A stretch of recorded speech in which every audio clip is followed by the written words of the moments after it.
ನಮಸ್ಕಾರ. Info with Swati ಚಾನಲ್ಗೆ ಆತ್ಮೀಯವಾದ ಸುಸ್ವಾಗತ. ಗೃಹಲಕ್ಷ್ಮಿ ವಿಚಾರದಲ್ಲಿ ಒಂದು ದೊಡ್ಡ ಸ್ಕ್ಯಾಮ್ ನಡೆದಿದೆ. ದೊಡ್ಡ ಒಂದು ವಿಚಾರ ಈಗ ಹೊರಬಿದ್ದಿರುವಂತದ್ದು. ಈ ರೀತಿ ಆಗತ್ತೆ ಅಂತ ಹೇಳ್ಬಿಟ್ಟು CIG ರಿಪೋರ್ಟ್ ಅಲ್ಲಿ ನಮ್ಗೆ ಇವಾಗ ವರದಿ ಬಂದಿರುವಂತದ್ದು. ತುಂಬಾ ಕಾಂಪ್ಲಿಕೇಟ್ ಆಗಿರುವಂತ ವಿಚಾರ ಅಂಡ್ ಇದು ಜನಸಾಮಾನ್ಯರು ತಿಳ್ಕೊಬೇಕಾಗಿರುವಂತ ವಿಚಾರ. ಯಾಕಂದ್ರೆ ನಾವ್ ಅನ್ಕೊಂತಾ ಇದೀವಿ, ಯಾಕೆ ಗೃಹಲಕ್ಷ್ಮಿ ಹಣ ಬರ್ತಾ ಇಲ್ಲ, ಕೋಟಿ ಕೋಟಿ ಹಣ ಎಲ್ಲಿಗೆ ಹೋಗ್ತಾ ಇದೆ, ಏನ್ ಆಗ್ತಾ ಇದೆ ಅಂತ ಹೇಳಿ ಪ್ರಶ್ನೆಗಳನ್ನ ಮಾಡಿದಾಗ ಅಫ್ಕೋರ್ಸ್ ಎಲ್ಲಾ ವರ್ಷನೂ ಆಡಿಟ್ ಗಳು ಮಾಡಿದಾಗ ಕೆಲವೊಂದಷ್ಟು ವಿಚಾರಗಳು ಆಚೆ ಬರುತ್ತೆ. ಅದೇ ರೀತಿ ಈಗ ಗೃಹಲಕ್ಷ್ಮಿ ವಿಚಾರ ಕೂಡ ವರದಿನ ಸಲ್ಲಿಸಿರುವಂತವ್ರು. ಸೊ ಏನಾಗಿದೆ, ಆಕ್ಚುಲಿ 19,020 ಜನ ಒಂದೇ ಖಾತೆಯಲ್ಲಿ ಇದೆಯಂತೆ. ಇಷ್ಟು ಜನಕ್ಕೆ ಸುಮಾರು 40 ಕೋಟಿಯಷ್ಟು ಅಮೌಂಟ್ ಒಂದೇ ಖಾತೆಗೆ ಹೋಗಿದೆ ಅನ್ನೋದು ಈಗ ಬಹಿರಂಗ ಆಗ್ತಾ ಇರುವಂತದ್ದು. ಇದರಲ್ಲಿ ಬಹಳಷ್ಟು ಕ್ವಶನ್ ಮಾರ್ಕ್ ಗಳಿದೆ, ಬಹಳಷ್ಟು ಕನ್ಫ್ಯೂಷನ್ಸ್ ಗಳಿದೆ. ಇದಕ್ಕೆಲ್ಲ ಉತ್ತರ ಯಾರು ಕೊಡ್ತಾರೆ ಅನ್ನೋದ್ರ ಬಗ್ಗೆ ಇವಾಗ ಒಂದಷ್ಟು ಮಾಹಿತಿ ಬೇಕಾಗಿದೆ. ಎಲ್ಲದ್ರ ಬಗ್ಗೆ ಈ ಒಂದು ವಿಡಿಯೋದಲ್ಲಿ ಮಾತಾಡ್ತಾ ಹೋಗೋಣ. ದಯವಿಟ್ಟು ಚಾನೆಲ್ ಸಬ್ಸ್ಕ್ರೈಬ್ ಮಾಡ್ಕೊಂಡು ವಿಡಿಯೋನ ಕಂಟಿನ್ಯೂಸ್ ಆಗಿ ವಾಚ್ ಮಾಡಿ. ಈಗ ಪ್ರಶ್ನೆ ನಂಬರ್ 1, 19,000 ಜನರದು ಒಂದೇ ಖಾತೆ ಹೇಗೆ ಇರುತ್ತೆ, ಬ್ಯಾಂಕ್ ಅಕೌಂಟ್ಗಳು ಹೆಂಗೆ ಇರುತ್ತೆ? 19,020 ಜನದ್ದು ಒಂದೇ ಖಾತೆ ಹೆಂಗಿರುತ್ತೆ? ಸುಮಾರು 40 ಕೋಟಿ ಟ್ರಾನ್ಸಾಕ್ಷನ್ಸ್ ಗಳು ಕೇವಲ 19,000 ಜನ ಅಕೌಂಟ್ಗೆ ದುಡ್ಡು ಹೋಗಿದೆ ಅಂತ ಹೇಳಿ ಲೆಕ್ಕ ಕೊಡ್ತಾ ಇದಾರಲ್ಲ. ಸೊ ಇಂಡಿವಿಜುವಲ್ ಆಗಿ ಬ್ಯಾಂಕ್ ಅಕೌಂಟ್ ಗಳನ್ನ ಪ್ರತಿಯೊಬ್ರು ತೆಗೆದಿರ್ತಾರೆ. ಆಫ್ಟರ್ 18 ಅಥವಾ 21 ಇಯರ್ಸ್ ಆದ್ಮೇಲೆ ಜಾಯಿಂಟ್ ಅಕೌಂಟ್ ಇದ್ರೂ ಸಮೇತ ಅದನ್ನ ಸಪರೇಟ್ ಮಾಡಿಸ್ಕೊಂಡು ಇಂಡಿವಿಜುವಲ್ ಆಗಿ ಎಲ್ಲರೂ ಬ್ಯಾಂಕ್ ಅಕೌಂಟ್ ಗಳನ್ನ ಇಟ್ಕೊಂಡಿರ್ತಾರೆ. ಸಮಸ್ಯೆ ಏನಾಗಿದೆ, ಗೌರ್ಮೆಂಟ್ ಇಂದ ನಾವು 16 ಲಕ್ಷ 15 ಲಕ್ಷ ಗೃಹಲಕ್ಷ್ಮಿಯರನ್ನ ಕ್ಯಾನ್ಸಲ್ ಮಾಡ್ತಾ ಇದೀವಿ, ಕ್ಯಾನ್ಸಲ್ ಮಾಡಿದೀವಿ. GST ಹೋಲ್ಡರ್ ಆಮೇಲೆ ಅವರು ಇದ್ ಮಾಡ್ತಾರೆ, ಅವ್ರ ಹತ್ರ ಅಷ್ಟು ಪ್ರಾಪರ್ಟಿ ಇದೆ ಅಥವಾ ಇವ್ರ ಹತ್ರ ಕಾರ್ ಇದೆ ಅಂತ ಹೇಳಿ ಏನ್ ರೂಲ್ಸ್ ಅಂಡ್ ರೆಗ್ಯುಲೇಷನ್ಸ್ ಗಳು ಇದಾವೆ, ಇದರ ಆಧಾರದ ಮೇಲೆ ಏನು ಗೃಹಲಕ್ಷ್ಮಿನ ಕ್ಯಾನ್ಸಲೇಷನ್ ಮಾಡ್ತಾ ಇದ್ರೆ ಇದನ್ನ ಕನ್ಸರ್ನ್ ಡಿಪಾರ್ಟ್ಮೆಂಟ್ ಗೆ ಎಷ್ಟು ಕ್ಯಾನ್ಸಲ್ ಆಗಿದೆ, ಯಾವ ಒಂದು ಆಧಾರದ ಮೇಲೆ ನೀವು ಕ್ಯಾನ್ಸಲ್ ಮಾಡಿದೀರಾ ಅಂತ ಹೇಳ್ಬಿಟ್ಟು ವರದಿನ ಇದುವರೆಗೂ ಸಲ್ಲಿಸಿಲ್ಲ ಅಂತ ಹೇಳಿ ಇವಾಗ ರಿಪೋರ್ಟ್ ಬರ್ತಾ ಇದೆ. ನಮ್ಗೆ ನಿಮ್ಗೆ ಎಲ್ಲ ಏನ್ ಗೊತ್ತಾಗುತ್ತೆ, ಮೀಡಿಯಾದಲ್ಲಿ ಬರ್ತಾರೆ, ಇಷ್ಟಿಷ್ಟು ಆಗಿದೆ, ಇಷ್ಟಿಷ್ಟು ಮಾಡ್ತಾ ಇದೀವಿ ಅಂತ ಹೇಳ್ಬಿಟ್ಟು ನ್ಯೂಸ್ ಹೇಳ್ಬಿಟ್ಟು ಹೋಗ್ತಾರೆ. ಆ ಡಿಪಾರ್ಟ್ಮೆಂಟ್ ಗೆ, ಆ ಕನ್ಸರ್ನ್ ಡಿಪಾರ್ಟ್ಮೆಂಟ್ ಗೆ ಅದನ್ನ ಅವರು ಮೂವ್ ಮಾಡಿದ್ರೆ ಏನಾಗಿದೆ ಯಾಕೆ ಅಂತ ಹೇಳಿ ಕ್ರಾಸ್ ವೆರಿಫೈ ಮಾಡ್ತಾರಲ್ವಾ. ಗೌರ್ಮೆಂಟ್ ಗೆ ಆಲ್ರೆಡಿ ಒಂದು ವಾರ್ನಿಂಗ್ ಬಂದಿದೆ. ನಮಗೆ ಯಾವುದೇ ರೀತಿಯಾಗಿ ಅಂದ್ರೆ ಫೈನಾನ್ಸ್ ಡಿಪಾರ್ಟ್ಮೆಂಟ್ ಗಳಿಂದ, CIG ರಿಪೋರ್ಟ್ ಗಳಿಂದ ಏನಾಗಿದೆ ಅಂದ್ರೆ, ನೀವು ಎಷ್ಟು ಕ್ಯಾನ್ಸಲ್ ಮಾಡಿದಿರಾ, ಯಾವ ಆಧಾರದ ಮೇಲೆ ಕ್ಯಾನ್ಸಲ್ ಮಾಡಿದೀರಾ ಅಂತ ಹೇಳಿದ್ರೆ ನನಗೆ ರಿಪೋರ್ಟ್ ನ ಸಬ್ಮಿಟ್ ಮಾಡಿ ಅಂತ ಹೇಳಿದಾರೆ. ಬಟ್ ಗೌರ್ಮೆಂಟ್ ಇದಕ್ಕೆ ಇನ್ನ ಉತ್ತರ ಕೊಡ್ತಾ ಇಲ್ಲ. CM ಉತ್ತರ ಕೊಡ್ತಾ ಇಲ್ಲ. ರಿಪೋರ್ಟ್ ಕೊಟ್ರೆ ತಾನೇ ಎಲ್ಲಿಂದ ಏನಕ್ಕೆ ಹೋಗ್ತಾ ಇದೆ, ದುಡ್ಡು ಯಾರಿಗೆ ಹೋಗ್ತಾ ಇದೆ ಅಂತ ಹೇಳಿ ಕ್ರಾಸ್ ವೆರಿಫೈ ಮಾಡೋದಕ್ಕಾಗತ್ತೆ. ಸೊ ಗೌರ್ಮೆಂಟ್ ಅದು ದೊಡ್ಡ ಒಂದು ಪ್ರಾಬ್ಲಮ್ ಇವಾಗ ಸೃಷ್ಟಿ ಆಗಿದೆ. ಅಂಡ್ 19,000 ಜನದ್ದು ಒಂದೇ ಖಾತೆ ಹೇಗಿರುತ್ತೆ ಅನ್ನೋದು ಎಲ್ಲರದು ಒಂದು ಕ್ವಶನ್ ಮಾರ್ಕ್ ಆಗಿದೆ. ಸೊ ಜಾಯಿಂಟ್ ಅಕೌಂಟ್ ಇದ್ದವರು ಸಪರೇಟ್ ಮಾಡಿಸ್ಕೊಂಡಿರ್ತಾರೆ, ಆಲ್ರೆಡಿ ಹೇಳಿದೆ. ಬಟ್ ಇದೊಂದು ದೊಡ್ಡ ಪ್ರಶ್ನೆ ಆಗಿದೆ. ಇಲ್ಲಿ ಒಂದು ವಿಚಾರದ ಬಗ್ಗೆ ಇನ್ನೊಂದು ವಿಚಾರದ ಬಗ್ಗೆ ನಾವು ಮಾತಾಡೋದಾದ್ರೆ ಏನ್ ಹೇಳ್ತಾ ಇದಾರೆ ಅಂದ್ರೆ, ಒಂದು ಮನೆಯಲ್ಲಿ 3 ಜನ ಫಲಾನುಭವಿಗಳು ಇರ್ತಾರೆ. ಅವ್ರಿಗೆಲ್ಲರಿಗೂ ಸೇರಿ ಒಂದು ಖಾತೆಗೆ ಅಮೌಂಟ್ ಹೋಗ್ತಾ ಇದೆ. ಈಗ ಎಕ್ಸಾಂಪಲ್ ಹೇಳೋದು, ನಾನು ನಮ್ಮಮ್ಮ ಇದೀವಿ. ಸೊ ಇಲ್ಲೇನಾಗುತ್ತೆ, ನಮ್ಮಮ್ಮನ ಖಾತೆಗೆ ನಂದು ಸೇರಿ ಅವ್ರಿಗೆ ಜಮಾ ಆಗ್ತಾ ಇದೆ. ನನಗ್ ಬರ್ತಾ ಇದೆ, ಸಪರೇಟ್ ಆಗಿ ನಂಗೆ ಬರ್ತಾ ಇದೆ. ನಂದು ಅವ್ರದ್ದು ಸೇರಿ ಅವ್ರಿಗೂ 4,000 ರೂಪಾಯಿ ಜಮಾ ಆಗ್ತಾ ಇದೆ ಅಂತ. ಇದು ಹೆಂಗೆ ಪಾಸಿಬಲ್?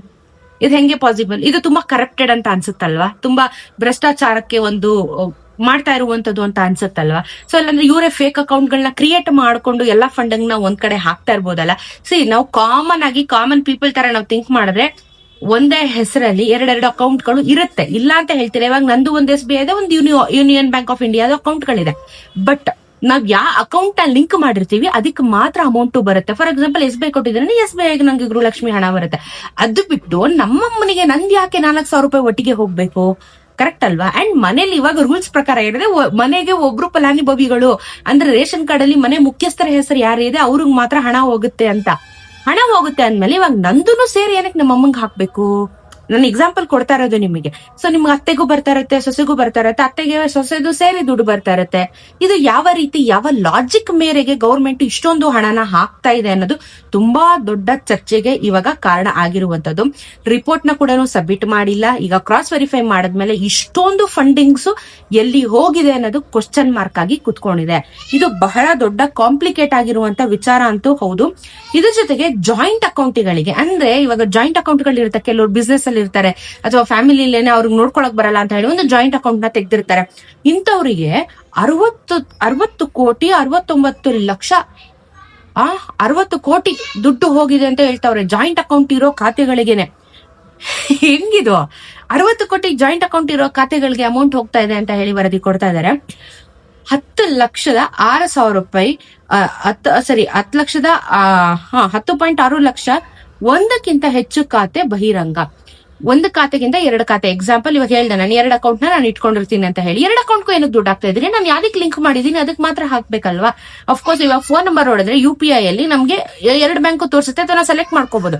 ಬಟ್ ನೀವು ಅಕೌಂಟ್ ನಂಬರ್ನೇ ಕೊಟ್ಟಾಗ ಫೋನ್ ನಂಬರ್ ಅವಶ್ಯಕತೆ ಇರೋದಿಲ್ವಲ್ಲ. ಇದು ನೀವು DBT ಮುಖಾಂತರ ಅಮೌಂಟ್ ನ ಟ್ರಾನ್ಸ್ಫರ್ ಮಾಡ್ತಿರೋದು, ನೀವೇನ್ ಡೈರೆಕ್ಟ್ ಆಗಿ ಬ್ಯಾಂಕ್ಗೆ ಏನು ಡೆಪಾಸಿಟ್ ಮಾಡ್ತಾ ಇಲ್ಲ. DBT ಹೋಗುತ್ತೆ, DBT ಇಂದ ನಮ್ಮ ಖಾತೆಗೆ ಬರುವಂತದ್ದು.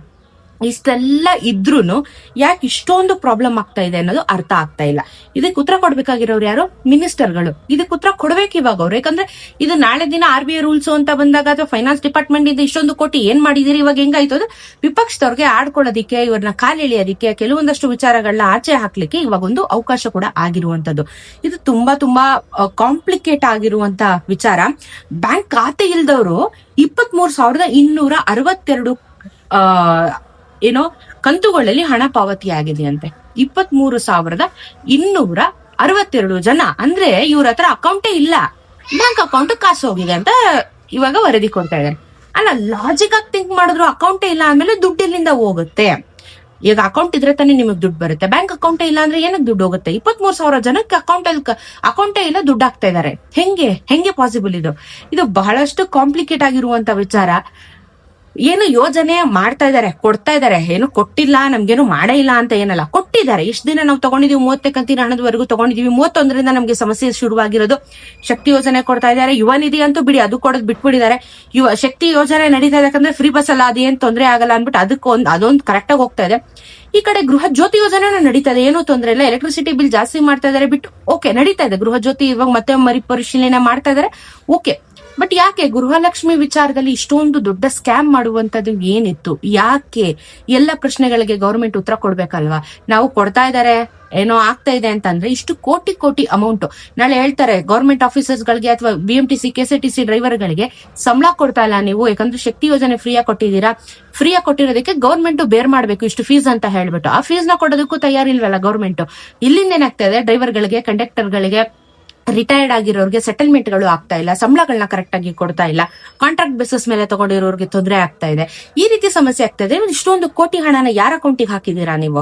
ಅಕೌಂಟೇ ಇಲ್ಲ ಅಂತ ಅಂದ್ಮೇಲೆ 23,000 ಜನ ನೀವು ಹೆಂಗೆ ಲಿಸ್ಟ್ ಅಲ್ಲಿ ತೋರಿಸ್ತಾ ಇದ್ದೀರಾ? ಇದು ತುಂಬಾ ದೊಡ್ಡ ಒಂದು ವಿಚಾರಕ್ಕೆ ಟರ್ನ್ ಓವರ್ ಆಗುವಂತ ಎಲ್ಲಾ ಸಾಧ್ಯತೆಗಳು ಇದಾವೆ.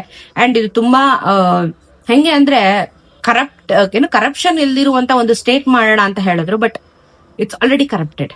ಸೊ ಹೆಂಗಾಗ್ಬಿಡುತ್ತೆ ಅಂದ್ರೆ, ನಂಬಿ ಜನಗಳು ವೋಟ್ ಹಾಕ್ತಾರೆ, ಅದನ್ನ ನೀವು ಮಿಸ್ಯೂಸ್ ಮಾಡ್ಕೊಂಡು ಈ ರೀತಿ ಫಂಡಿಂಗ್ ಗಳನ್ನ ತೋರಿಸ್ತಾ ಇದ್ದೀರಾ. ಎಲ್ಲಿಗೋಯ್ತು? ಯಾರ ಖಾತೆಗೋಯ್ತು? ಇದನ್ನ ಈಗ ರಿಸರ್ಚ್ ಮಾಡ್ಲೇಬೇಕು, ಇದಕ್ಕೆ ಗವರ್ಮೆಂಟ್ ಉತ್ತರ ಕೊಡ್ಲೇಬೇಕು. ಇದಕ್ಕೆ ಯಾವುದೇ ರೀತಿ ರೀಸನ್ಸ್ ಅಂತೂ ಇಲ್ಲ. ಬಿಕಾಸ್ ಇವಾಗ ಇಷ್ಟೊಂದು ಆಗಿದೆ ಅಂತ ಹೇಳಿದಾಗ ಇದ್ರ ಬಗ್ಗೆ ಖಂಡಿತವಾಗ್ಲೂ ಇವಾಗ ಸ್ಟ್ರಿಕ್ಟ್ ಆಕ್ಷನ್ ನ ತಗೋಬೇಕು. ಇದಕ್ಕೆ ಗವರ್ಮೆಂಟ್ ಏನು ಉತ್ತರ ಕೊಡುತ್ತೆ, ಹೊಸ CM ಏನು ಉತ್ತರ ಕೊಡ್ತಾರೆ, ಎಲ್ಲಾನು ನಾವು ವೇಟ್ ಮಾಡಿ ನೋಡ್ಬೇಕಾಗತ್ತೆ. ಬಟ್ ಇದರ ಬಗ್ಗೆ ನಿಮ್ಮ ಅನಿಸಿಕೆ ಏನು? ಆಸ್ ಎ ಕಾಮನ್ ಪೀಪಲ್ ನಾವು ಮಾತಾಡೋಣ, ಕಾಮನ್ ಪಬ್ಲಿಕ್ ಆಗಿ ನಾವು ಮಾತಾಡೋಣ. ಇಷ್ಟೊಂದು ಹಣ ಎಲ್ಲೋಯ್ತು, ಮುಂದೆ ಏನು? ಈ ಕಮೆಂಟ್ ಅಲ್ಲಿ 31ನೇ ಕಂತಿನ ಹಣ ಅಂತ ಕಮೆಂಟ್ ಹಾಕ್ಬೇಡಿ. ನಿಮಗೆ ಇವಾಗ 31 ಕಂತಿನ ಹಣ ಬರೋದು ಡೌಟ್ ಆಗೋಗಿದೆ. ಯಾಕಂದ್ರೆ ನೋಡಿ ಎಷ್ಟೆಲ್ಲ ಪ್ರಾಬ್ಲಮ್ಸ್ ಗಳಾಗ್ತಾ ಇದೆ ಅಂತ ಹೇಳ್ಬಿಟ್ಟು ಮನೆ ಬಾಗ್ಲಿಗೆ ಬರ್ತಾರೆ, ಮತ್ತೆ ಮರುಪರಿಶೀಲನೆ ಮಾಡ್ತಾರೆ, ಅದು ಮಾಡ್ತಾರೆ, ಇದು ಮಾಡ್ತಾರೆ. ಇವಾಗ ಕೋಟಿ ಹಣ ಹೋಯ್ತಲ್ಲ, ಇದಕ್ಕೆ ಯಾರು ಉತ್ತರ ಕೊಡ್ತಾರೆ? ಇದೆಲ್ಲ ಸಾಲ್ವ್ ಆಗೋವರೆಗೂ ನೀವು 31ನೇ ಕಂತಿನ ಹಣ ಬರುತ್ತಾ? ಸದ್ಯಕ್ ಬರೋದಿಲ್ಲ. ಸೊ ನಿಮ್ಮ ಅನಿಸಿಕೆ ಏನು? ಇದರ ಒಂದು ದೊಡ್ಡ ಈ ವಿಚಾರ ಆಗತ್ತಿದೆ. ಆಕ್ಚುಲಿ ಇದು ನ್ಯಾಷನಲ್ ನ್ಯೂಸ್ ಆಗುವಂತ ಸಾಧ್ಯತೆಗಳು ಕೂಡ ಇದೆ, ಇಷ್ಟೊಂದು ದುಡ್ಡು ಅಲ್ವಾ. ಸೊ ಕ್ವಶನ್ ಮಾರ್ಕ್ ಆಗುತ್ತೆ. ಇದ್ರ ಬಗ್ಗೆ ನಿಮ್ಮ ಅನಿಸಿಕೆ ಏನು ಅನ್ನೋದನ್ನ ಕಮೆಂಟ್ ಅಲ್ಲಿ ತಿಳಿಸಿ. ಏನಾದ್ರೂ ಅಪ್ಡೇಟ್ಸ್ ಇದ್ರೆ ಖಂಡಿತ ನಾನು ಅಪ್ಡೇಟ್ ಮಾಡ್ತೀನಿ. ಚಾನೆಲ್ ನ ಸಬ್ಸ್ಕ್ರೈಬ್ ಮಾಡ್ಕೊಳ್ಳಿ. ನಮಸ್ಕಾರ.